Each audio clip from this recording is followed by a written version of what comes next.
pag gusto nyo makapasok sa Ranger, kailangan talaga dyan No, para naman sa mga gustong mag-SWAT. Mga kaparak, yun, para sa mga nagtatanong nga pala, no, masasagot ko na kayo ngayon. 'Di ba? Sa mga nagtatanong sa akin yan regarding sa Ranger course tsaka SWAT course. Okay, hindi ko kasi kayo masagot noon dahil hindi pa ako nag-undergo ng ganung training. 'Di ba? Sabi ko naman sa inyo, hindi ako para maging bida-bida sa inyo para sagutin kayo. May tamang tao para sumagot niyan. So kasama ko ngayon yung mga idol natin, Ranger D tsaka yung Borlongan. Ayan, no. Ranger D, yung Borlongan. So sila ang sasagot sa iyo. So si Ranger D muna. Kuya, ano bang natin may advice natin sa mga gustong pumasok sa Ranger course?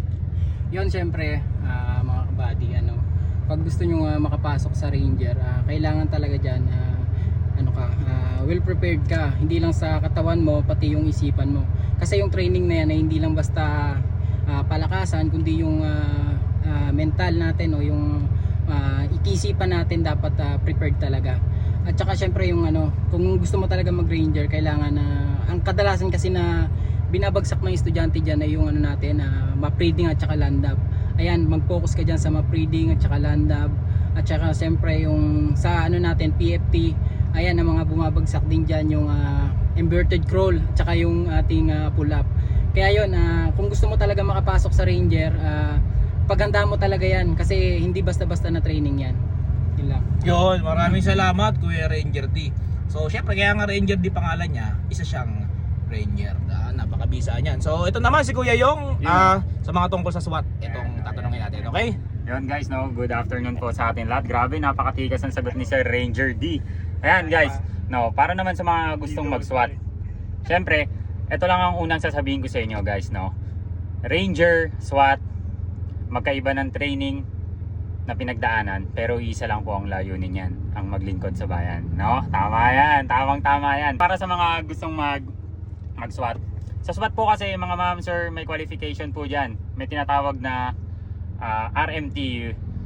Meron yun rifle putok hanggang 400. So pag magsaswat ka, hindi lang dapat na malakas ang katawan mo, hindi lang dapat na ang isipan mo ay naka-prepared.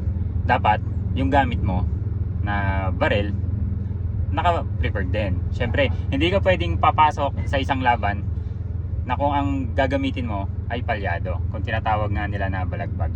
So basta galingan nyo po para sa mga kabataan na gustong mag-police, mag-ranger, mag-SWAT, o kung ano pa pong uniforme ang susuotin natin. Basta ang hiling namin sa inyo, tapusin nyo ang pag-aaral nyo, pilitin nyo, sikapin nyo na makapasok sa kung anong organisasyon dito sa Tri-Bureau, no? Basta maraming salamat po sa lahat ng suporta nyo sa amin, kay Sir Ranger, yung Borlongan, kay Kuya Parak. Magkakaiba po kami ng content, pero sinasabi po namin sa inyo, nandito po kami para maging isang mabuting inspirasyon, lalong-lalo na sa kabataan na gustong pumasok sa serbisyo, no? Maraming salamat po and God bless.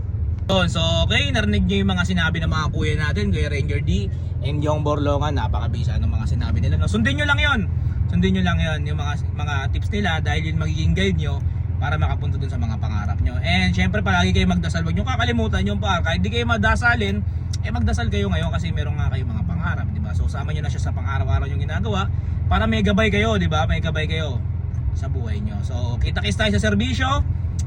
Dito lang kami, hintayin namin kayo. Okay, ingat kayo palagi lahat and God bless. Alright.